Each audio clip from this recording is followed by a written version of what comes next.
Good morning to all of you. मैं doctor Anshuman Singh, प्रवक्ता DIET Mau. आज हम लोग वंशानुक्रम और वातावरण के बारे में पढ़ेंगे। बालक के विकास पर वंशानुक्रम का क्या प्रभाव पड़ता है, बालक के विकास पर वातावरण का क्या प्रभाव पड़ता है, इन दोनों की बालक के विकास में क्या भूमिका है, इसके बारे में हम लोग अध्ययन करेंगे। इसका क्या प्रभाव पड़ता है, इसको जानने से पहले हम ये देखेंगे कि वंशानुक्रम क्या है और वातावरण क्या है।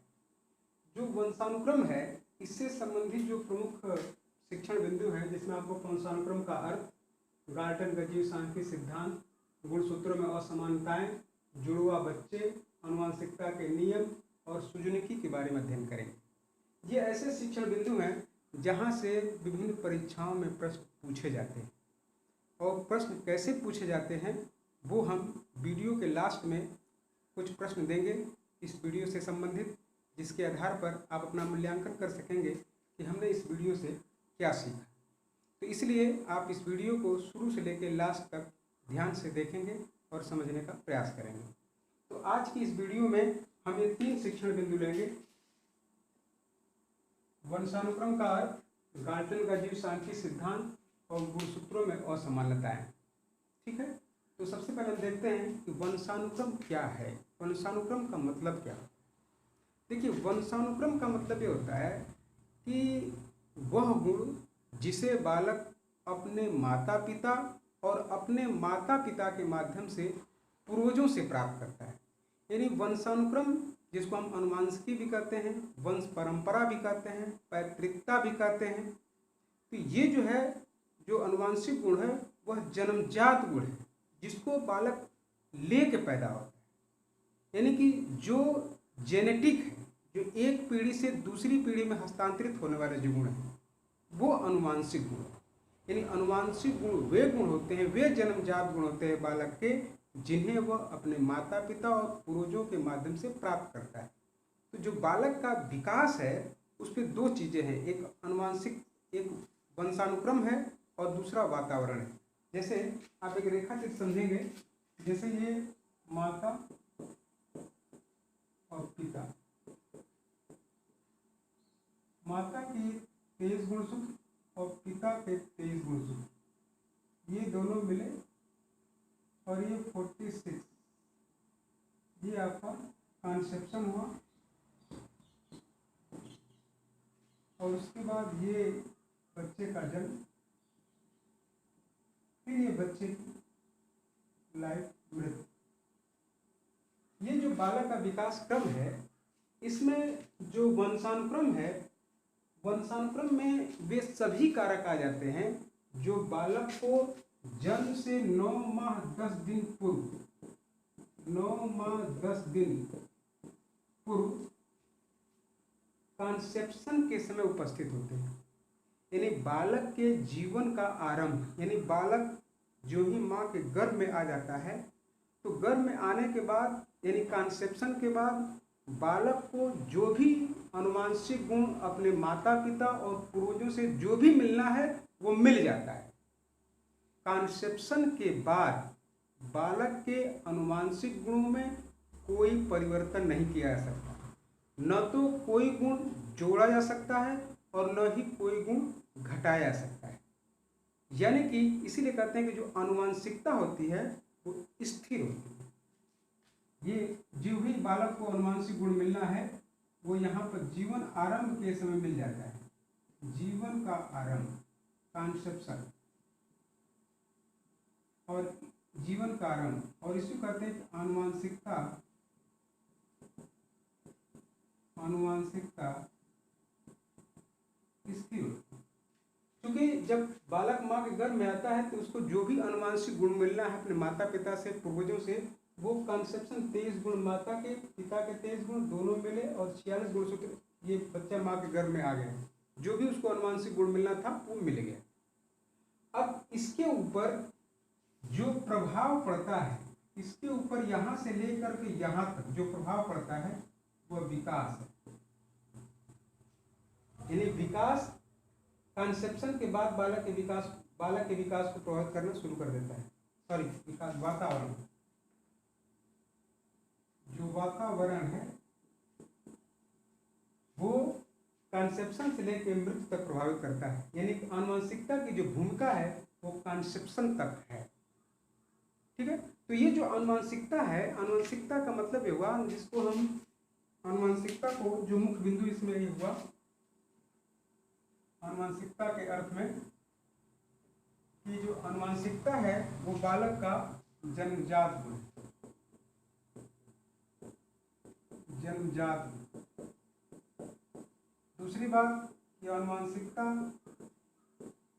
स्थिर होती, आनुवंशिकता स्थिर होती। तो ये तो एक जैसे कहते हैं कि आनुवंशिक गुणों का हस्तांतरण कौन करता है, तो आनुवंशिक गुणों का जो हस्तांतरण है वो गुणसूत्रों के द्वारा होता है या जीन्स के द्वारा होता है। आप जानते हैं जैसे ये सेल है, ये सेल है, इस सेल में ये केंद्रक है और इस केंद्रक में गुणसूत्र होता है और इसी गुणसूत्र में जीन्स होता है और इसी जीन्स में डीएनए आरएनए होता है। यानी आनुवंशिक गुणों का जो वाहक है वो गुणसूत्र कह सकते हैं आप। तो आनुवंशिक गुणों का वाहक, आनुवंशिक गुणों का वाहक गुणसूत्र, आनुवंशिक गुणों का वाहक गुणसूत्र होता है। अब बालक को अपने माता पिता और पूर्वजों से जो गुण मिलते हैं वो किस अनुपात में मिलते हैं, वो हम उसके लिए गाल्टन ने एक जीव सांख्यिकी विश्लेषण किया है और विश्लेषण करने के बाद बताया कि बालक को अपने कुल आनुवंशिक गुणों का कितना भाग माता से, कितना भाग पिता से, कितना भाग नाना से, नानी से, इसके लिए इन्होंने एक सांख्यिकी विश्लेषण किया है। तो एक मैं चार्ट बनाऊंगा और उस चार्ट को आप देखेंगे और समझेंगे और उसको बनाएंगे आप। गाल्टन का जीव सांख्यिकी विश्लेषण, गाल्टन का जीव सांख्यिकी विश्लेषण, गाल्टन का जीव सांख्यिकी विश्लेषण। गाल्टन ने क्या किया कि गाल्टन ने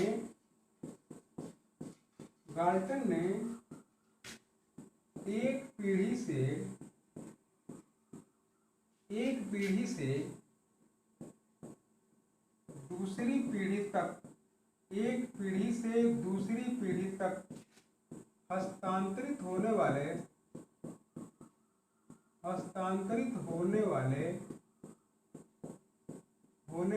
गुणों का सांख्यिकी विश्लेषण किया, सांख्यिकी विश्लेषण किया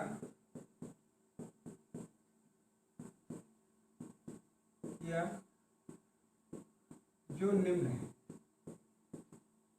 सांख्यिकी विश्लेषण किया जो निम्न है। और वो क्या है वो आप नोट करेंगे।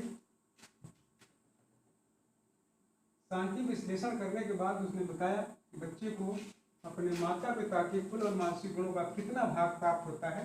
एक आप चार्ट बनाएंगे, जैसे बालक को अपने कुल आनुवंशिक गुणों का आधा भाग माता से और आधा भाग पिता से। बालक को अपने कुल आनुवंशिक गुणों का आधा भाग माता से और आधा भाग पिता से मिलता है। माता को भी अपने माता पिता से आधे आधे गुण मिले होंगे। यदि हम बालक के संदर्भ में देखें तो इसका आधा यानी 1/4, यानी कि बालक को 1/4 भाग नानी से और 1/4 भाग नाना से। उसी प्रकार पिता को भी अपने माता पिता से आधा आधा मिला होगा। तो बालक के संदर्भ में फिर 1/2 का आधा यानी 1/4, 1/4 भाग दादी से और 1/4 भाग दादा से। उसी प्रकार नानी को भी अपने माता पिता से आधा आधा मिला होगा। तो बालक के संदर्भ में अगर देखेंगे तो इस 1/4 का आधा 1/8, यानी बालक को अपने कुल अनुवांशिक गुणों का 1/8 भाग पर नानी से और 1/8 भाग पर नाना से। उसी प्रकार नाना को भी अपने माता पिता से आधा आधा मिला होगा। तो बालक के संदर्भ में फिर ये इसके 1/4 का आधा 1/8 भाग पर नानी, फिर 1/4 भाग पर नाना। उसी प्रकार दादी को भी अपने माता पिता से आधा आधा मिला होगा। तो फिर बालक के संदर्भ में 1/4 का आधा 1/8, 1/8 भाग पर दादी और 1/8 भाग पर दादा। फिर उसी प्रकार ये भी है, इसका भी आधा हो जाएगा 1/8 भाग पर दादी और 1/8 भाग पर दादा। उसी प्रकार फिर ये 1/8 है तो 1/8 फिर 1/16 हो जाएगा। फिर इसको करेंगे तो 1/32 हो जाएगा। ये पूरा अनंत तक जाएगा। लेकिन बालक के विकास पर जो शुरुआत के हैं माता पिता, नाना नानी, दादी दादा, पर नानी पर नाना, पर दादी पर दादा, इनका प्रभाव ज़्यादा पड़ता है। जैसे जैसे हम पूर्वजों की ओर बढ़ेंगे जो बालक के जो प्रभाव है वह कम होता चला जाता है। जो सबसे अधिक प्रभाव पड़ता है वो 2-3 पीढ़ियों तक का पड़ता है। अब इसमें जो प्रश्न पूछा जाता है, प्रश्न ये पूछा जाता है कि बालक को अपने कुल अनुवांशिक गुणों का कितना भाग दादी से मिलता है। कितना मिलता है? 1/4 भाग। बालक को अपने कुल अनुवांशिक गुणों का कितना भाग परनानी से मिलता है? कितना मिलता है? 1/8 भाग।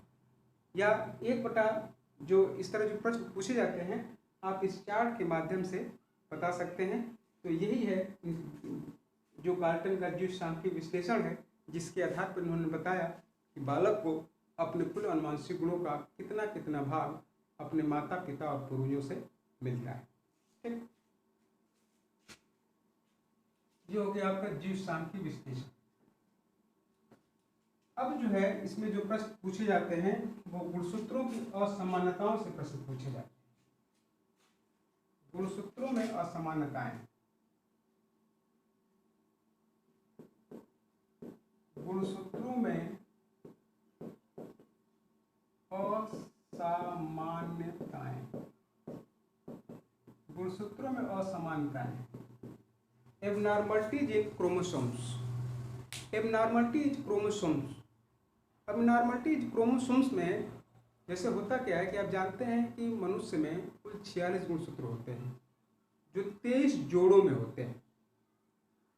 कभी कभी क्या होता है, जैसे आप जानते हैं कि पुरुष में XY गुणसूत्र होते हैं, महिला में XX गुणसूत्र होते हैं। कभी कभी क्या होता है कि X गुणसूत्रों की संख्या बढ़ जाती है, कभी Y गुणसूत्रों की संख्या बढ़ जाती है, कभी X गुणसूत्रों की संख्या कम हो जाती है। तो जो ऐसा अगर XY या XX के स्थान पर यदि XXY या XYY या X0 अगर ऐसी असमानता आती है तो कोई न कोई रोग का कारण होता है। यानी कि जो गुणसूत्रों में असमानताएं होती हैं, एबनॉर्मलिटीज होती है, तो वह किसी न किसी रोग, कोई न कोई रोग हो जाता है बच्चे, जिसको हम अनुवांशिक रोग कहते हैं। यानी गुणसूत्रों में दोष के कारण बालक में होने वाले किसी बीमारी को हम अनुवांशिक रोग कहते हैं। यानी अनुवांशिक रोग का कारण गुणसूत्रों में दोष है। यानी अनुवांशिक जो रोग होता है वह रोग होता है जो जन्मजात होता है, जिस रोग को बालक ले के पैदा होता है, जो उसके जिन्स में, जिसको हम कहते हैं जेनेटिक डिजीज। तो जो जिन्स में प्रॉब्लम है, जो जेनेटिक प्रॉब्लम है, जो गुणसूत्रों में दोष के कारण जो रोग होते हैं, उनको हम कहते हैं अनुवांशिक रोग। ठीक है, तो अनुवांशिक रोग वो रोग होते हैं जो जन्मजात होते हैं। तो अब गुणसूत्रों में कौन कौन सी असमानताएं हैं? कई रोग होते हैं, लेकिन 6 प्रमुख हम रोगों के बारे में चर्चा करेंगे, असमानता के बारे में चर्चा करेंगे जो महत्वपूर्ण है और जो परीक्षा उपयोगी है। वो कौन कौन से हैं, हम इसको चार्ट से समझाते हैं, आप उसको समझिए। सबसे पहले एक्स वाई की असमानता।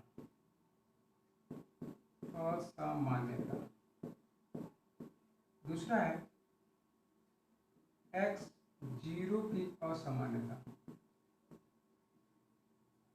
तीसरा है y की असमानता।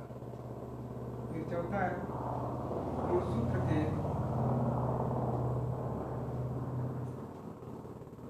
21वें जोड़े में दोष। 21वें जोड़े में दोष। फिर 5वां है गुणसूत्र के 18वें जोड़े में दोष। 18वें जोड़े में दोष। और 6वां प्रमुख है गुणसूत्र के 13वें जोड़े में दोष। ये 6 प्रमुख रोग हैं जो विभिन्न परीक्षाओं में पूछे जाते हैं। तो सबसे पहला है XXY की असमानता। देखिए XXY की असमानता में Y है, यानी कि जो XXY की असमानता है यह केवल पुरुषों में होती है, केवल पुरुषों में होती है। और जिन पुरुषों में XXY की असमानता होती है, यानी कि X गुणसूत्र एक अधिक होता है, यानी ऐसे पुरुषों में जो गुणसूत्रों की संख्या है वह 46 के स्थान पर 47 होती है। 47 गुणसूत्र, 47 गुणसूत्र। और जिन व्यक्तियों में एक X गुणसूत्र अधिक होता है, ऐसे पुरुष जो होते हैं वो नपुंसक होते हैं, स्टेराइल होते हैं, यानी अप्रजाई होते हैं, अप्रजाई होते हैं, नॉन प्रोडक्टिव होते हैं। और जिनमें इस तरह की बात होती है उस रोग को हम कहते हैं क्लाइनफिल्टर सिंड्रोम। क्लाइनफिल्टर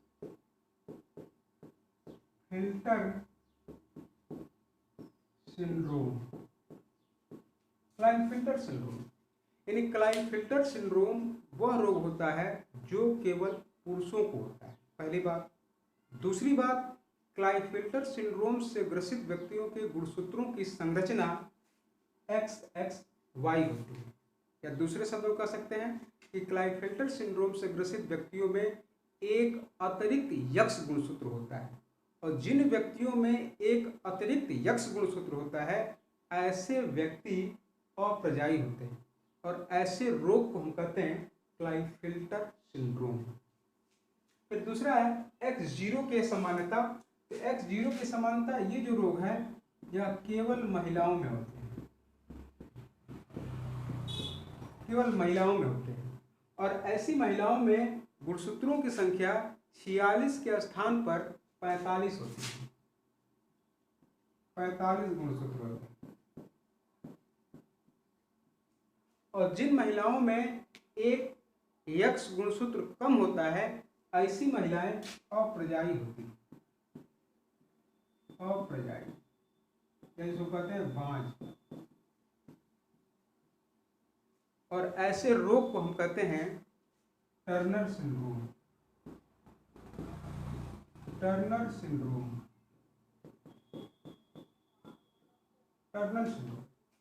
यानी कि यदि पुरुष में एक अतिरिक्त X गुणसूत्र हो गया तो वह पुरुष अप्रजाई हो जाता है, और यदि महिला में X गुणसूत्र की संख्या एक कम हो जाती है तो वह महिला अप्रजाई हो जाती है। लेकिन दोनों रोगों का नाम अलग अलग है। क्लाइनफिल्टर सिंड्रोम का संबंध पुरुष से है, टर्नर सिंड्रोम का संबंध महिला से है। क्लाइनफिल्टर सिंड्रोम से ग्रसित व्यक्ति भी अप्रजाई होता है, और टर्नर सिंड्रोम से ग्रसित भी जो महिला होगी वो अप्रजाई होगी। लेकिन क्लाइनफेल्टर सिंड्रोम का संबंध पुरुष से, टर्नर सिंड्रोम का संबंध महिला से, यानी में एक में एक्स गुणसूत्र अगर अधिक हो गया तो वो अप्रजाई हो गया, क्लाइनफेल्टर सिंड्रोम से ग्रसित हो गया।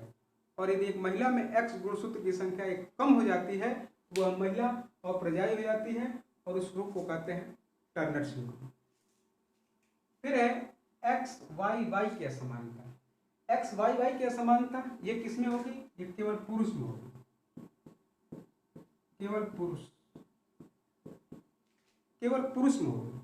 और ऐसे पुरुषों में जो गुणसूत्रों की संख्या है वो 46 के स्थान पर 47 होती है।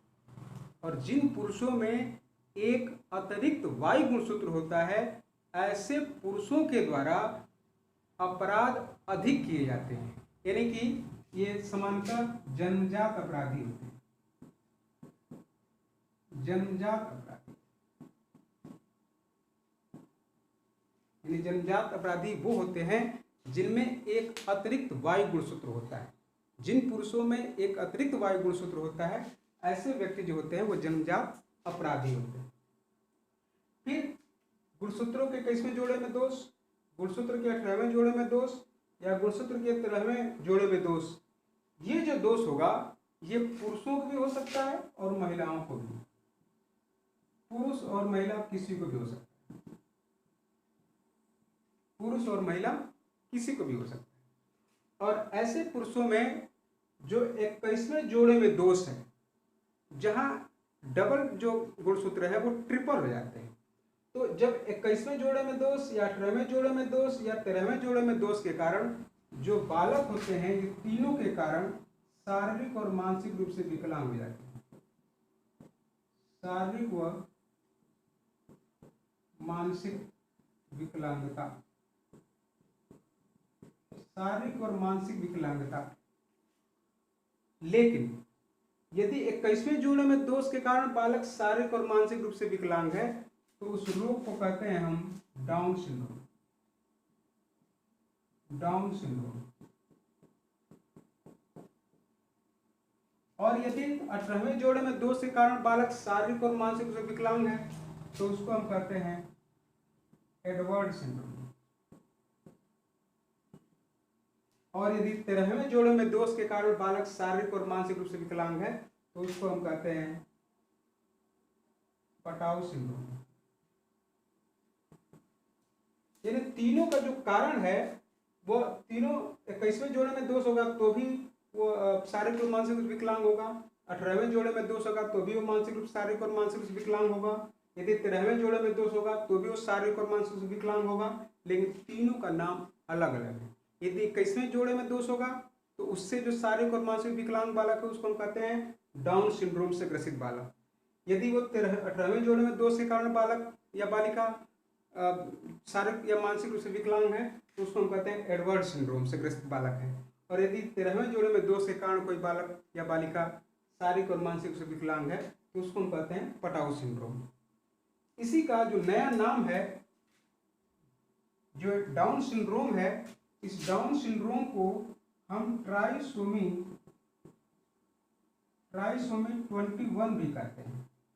एडवर्ड सिंड्रोम को ट्राइसोमी 18 भी कहते हैं और पटाउ सिंड्रोम को ट्राइसोमी 13 भी कहते हैं।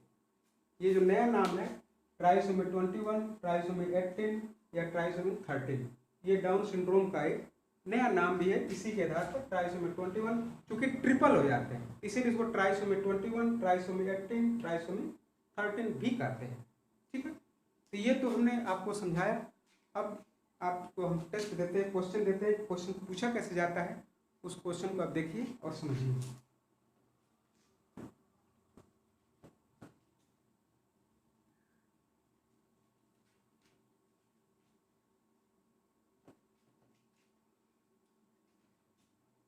टेस्ट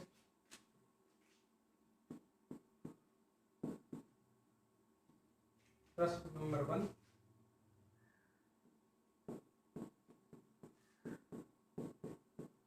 निम्न कथनों में सत्य, असत्य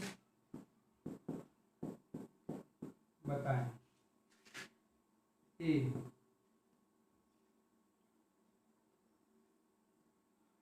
आनुवांशिकता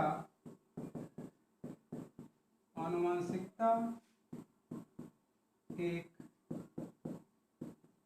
गतिशील संरचना है।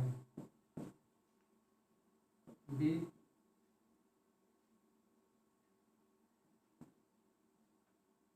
आनुवांशिक गुणों का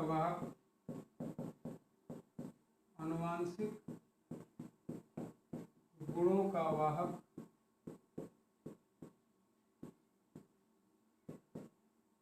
जीन्स होता है। सी, बालक को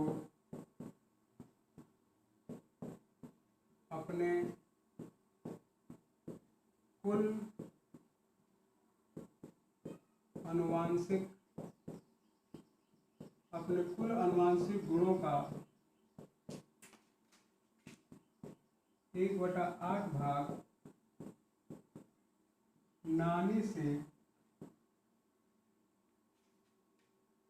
मिलता है। डी,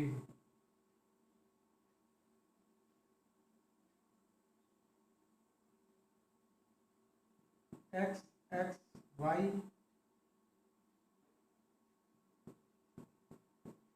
गुणसूत्रों की असामान्यता से पुरुष अपराधी हो जाता है। पुरुष अपराधी हो जाता है। पुरुष अपराधी हो जाता है। डी,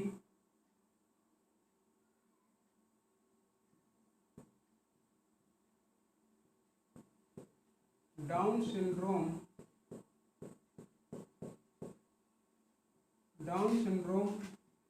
रोग को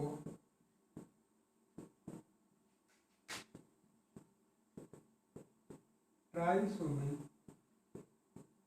21 भी कहते हैं। ट्राइसोमी 21 भी कहते हैं। एफ,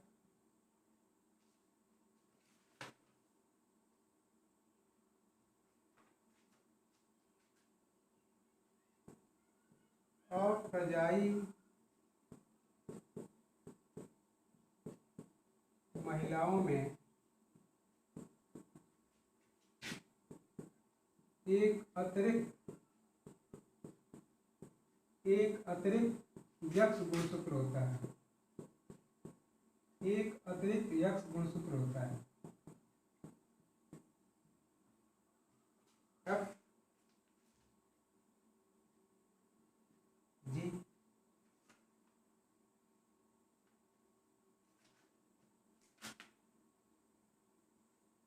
जीवशांति सिद्धांत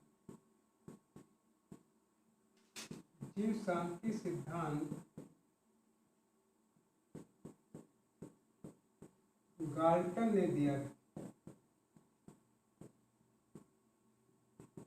जीवशांति सिद्धांत गाल्टन ने दिया था। ठीक है, ये कुछ है प्रश्न जिसके आधार पर आप अपना मूल्यांकन करेंगे।